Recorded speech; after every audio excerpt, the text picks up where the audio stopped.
does one masterfully stroke a celebrity's already inflated ego? With the power of animation, of course. Welcome to WatchMojo.com, and today we're counting down our picks for the top 10 ridiculous cartoons starring celebrities. For this list, we'll be looking at cartoons that made us scratch our heads and wonder, did we really need a cartoon made about this person? Don't thank me. Thank the caveman who did his homework. That doesn't necessarily mean the shows are bad, depending on your definition of bad, since it is possible to be amused over someone's ridiculous antics. I don't know how to thank you for all you've done for me and my son, not to mention organized sports. Also, we're not counting cartoons that have celebrity cameos, so shows like The Simpsons are out. That's another $25 we'll never see. Gosh! Number 10. ProStars. Wow! Michael Jordan and Bo Jackson? It's really you! Hey! And Wayne Gretzky, too! If you thought Space Jam was the first cartoon to star an athlete, consider yourself lucky. Before Bugs Bunny and Michael Jordan teamed up, the basketball star, complete with his trademark tongue-hanging-out move, was saving the world. But he wasn't alone. He was joined by fellow star athletes Wayne Gretzky and Bo Jackson. ProStars. It's all about helping kids. ProStars. Their respective sports served as their superpowers, allowing them to save the day and the environment. One slam dunk, slap shot, and, well, Bo played two sports, so he was the muscle of the group. My diagnosis is that this bear needs a mycolectomy. No problem, Wayne. Congratulations, Dr. Bo. The operation was a success. Yay? Although Jordan, Jackson, and Gretzky didn't voice themselves in ProStars, their live-action Q&A segments always left us with a valuable lesson in why athletes shouldn't act. Hi, I'm Patrick. I'm 10. If you could pick one more pro star, who would it be?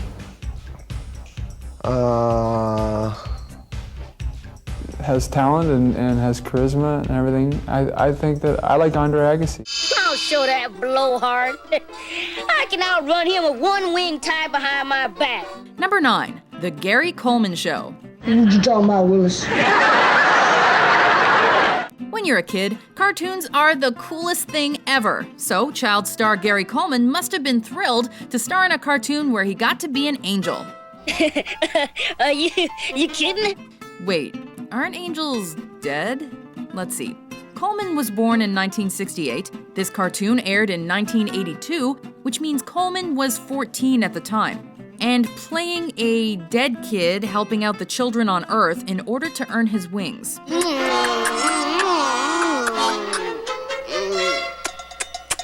Okay, to be honest, that sounds kind of like a bummer.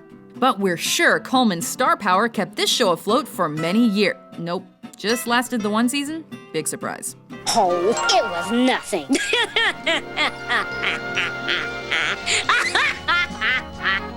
Number 8. The Osmonds. Donnie! Fuji's going to turn into gingerbread.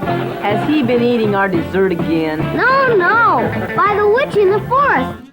Wow, didn't take long to get to the musicians. When it comes to celebrity-themed cartoons, nothing says campy like early attempts to give pop icons their own shows. I know. I'll sing to her. I'm better at that. If you thought the cartoons from the 70s were cheesy, then you'd be right. So much for your goblins. It could be a prince under a spell. But nothing quite captures the essence of corniness like this show, which features the sickly sweet Osmond brothers. In fact, the show was so cliched, it used a laugh track. You know, as if viewers wouldn't be able to tell when something was funny on their own. I guess he isn't ticklish.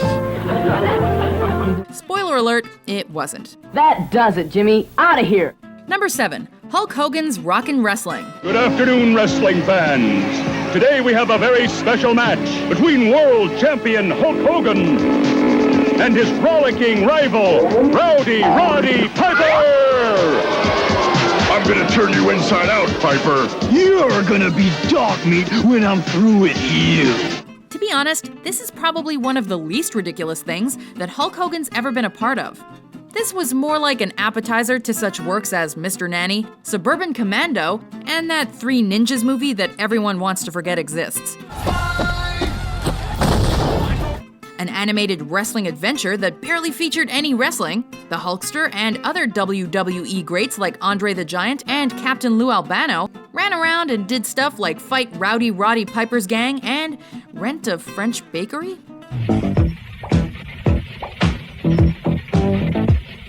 C'est la vie. This is another case where the athletes didn't provide their own voices, and we're starting to see why they'd distanced themselves from this stuff. You don't know how far out, Mean Gene, but you'll find out if you watch today's show. Chuck Norris. Number 6. Chuck Norris, Karate Kommandos. Man of action. This show had to be animated because it was impossible to fit that much live-action Chuck Norris onto your TV without literally making it explode. Chuck Norris. He's got nerves of steel and strength to match. This show followed government operative Chuck Norris and his team of Karate Kommandos as they battled the infamous criminal operation known as Vulture, all caps. With Chuck Norris, they battle the sinister forces of the Claw. Remember this. And the ruthless Super Ninja. I'll finish Norris! Created by the Chuckster himself, it was set to be an ongoing series, but alas, we could only handle Chuck Norris's animated godliness for 5 episodes. Now, Norris, you're dead meat. Any further exposure to Karate Kommandos has been proven to put viewers in a permanent funk, for they would know that there's no other cartoon out there that could surpass it. I'm getting out! We dare not show any more clips. Sometimes the things we want most are the hardest to get. That means you have to be even more determined to succeed. But that's what it takes to be a winner. You have to want it bad enough to stick with it no matter how tough things get. And things got pretty tough for us down in Florida with the Deadly Dolphins. Number 5, Little Rosey. Ready? Feast your eyes on this. We can understand why executives somewhere would think a cartoon based around a sports, action, or child star would be a good idea. But a cartoon based around an 8-year-old Roseanne Barr? She's always got some role to play. She knows she's got to make every day a little Rosey. That's our little Rosey. Even with the cartoon being extremely kid-friendly, no electricity being cut off, abusive boyfriends, or daughters running away to get married here. Bye. Watching a kid Roseanne use the power of imagination to deal with spelling bees and family trips was just a bore. Why, Rosie, you're looking a little pale. Best to save that for Howie Mandel and Bobby's World. Wait a second.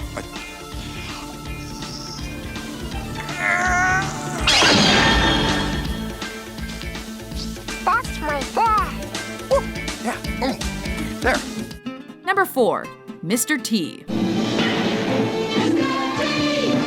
Do we really have to? Really? Fine. We pity the fool who don't watch this cartoon. I pity the fool that makes that mistake. There, happy? In hindsight, it's no surprise that Mr. T got his own cartoon. At the time, we were all pitying fools. Say what? The cartoon could have been about anything and we still would have thought it was cool. For example, let's say Mr. T takes a team of gymnasts around the world and solves mysteries. Too ridiculous? Surprisingly, the show lasted for 30 episodes, much longer than most celebrity cartoons, all of which featured the man himself voicing the man himself. A hero is not somebody that doesn't get scared. A hero is somebody who licks being scared. Now watch the adventures of Muhammad Ali. Number 3, I Am the Greatest, The Adventures of Muhammad Ali.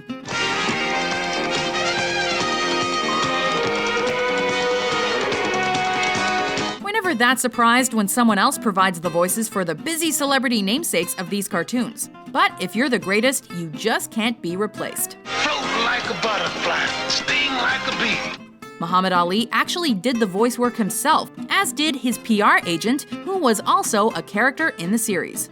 This show also gets credit for being one of the first Saturday morning cartoons that featured a black cast in a positive way. While we can certainly appreciate the significance of that, we still have to ask, Ali versus a giant space robot? I've been attacked by something.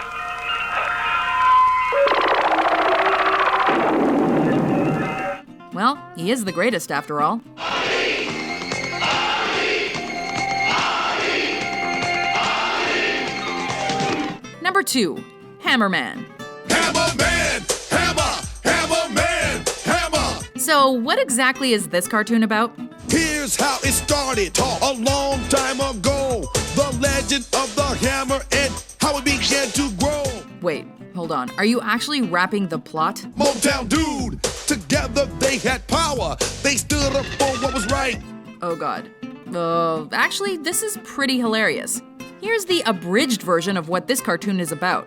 This guy who works in a youth center is bestowed with a magic anthropomorphic pair of sneaks that turn him into the superhero known as Hammerman. So Gramps opened up the bag and took out the magical shoes. He set them on the ground and they soon began to groove. The shoes knew at once they had finally found their man.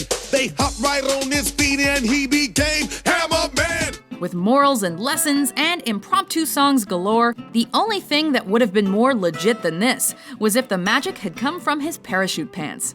Stop! Hammer time.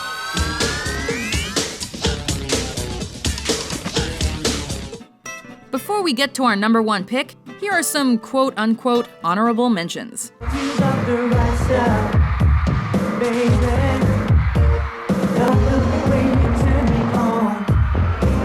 I can't believe we were up so late trying to get that compound suspension to work. Yeah, and meanwhile, Travis was doing his research at Pizza Shack.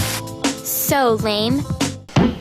Wait, hey, the party's just begun. Wait, hey, that's the 411 for fun.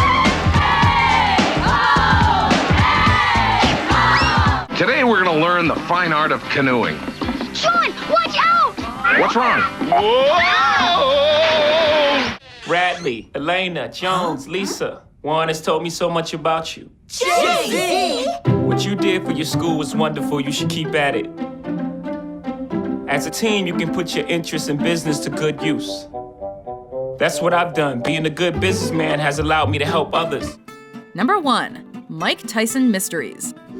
Oh man, look at all these pigeons in here, man. We're getting behind again. So, Mike Tyson, a ghost, Tyson's adopted daughter, and a drunk pigeon get in a van. Ain't got no time for bird sex. I wanna fly. Okay, that can't be a song. Yeah, that was a song. Ain't got no time for bird sex, man. Sounds like the start of a bad joke. All it's missing is the bar. I got your note. Help me. What do you need help with? Huh? I don't need help. Do I look like I need help? Well, you have question mark on your pajamas. Maybe you are lost? Never mind. When we heard it was being shown at San Diego Comic-Con in 2014, we knew exactly what to expect. Utter ridiculousness. Deep Blue, isn't that Jay-Z and Beyonce's kid? They must be good parents, cuz I think he's just a little baby and he's already good at chess. However, the most ridiculous thing about this series is how well the ridiculous premise actually works. It's basically a mystery-solving show in the style of Scooby-Doo, only far more risque. What's wrong with him? Jesus.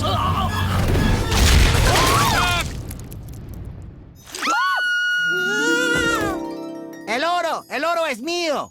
El oro es mío, el oro es mío, el oro es mío. It's on Adult Swim, it's raunchy, and, well, Tyson is playing to his strengths with his ridiculous, yet somehow humorous dialogue.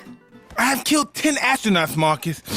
Okay, think rationally. Good. Do I have anything against astronauts? No way. Because when I became heavyweight champion of the world, it was my dream that an astronaut might take me to other worlds. For me to be heavyweight champion of those worlds, too. Okay. I love astronauts. Okay. So why am I killing astronauts? Through it? Do you agree with our list? We're gonna find out right now. Which celebrity-fueled cartoons had you howling with laughter over their bizarre premise? As Mom demonstrated, that was the pump baseball bat. For more top 10s published every day, be sure to subscribe to WatchMojo.com. What's the matter, Piper? You chicken?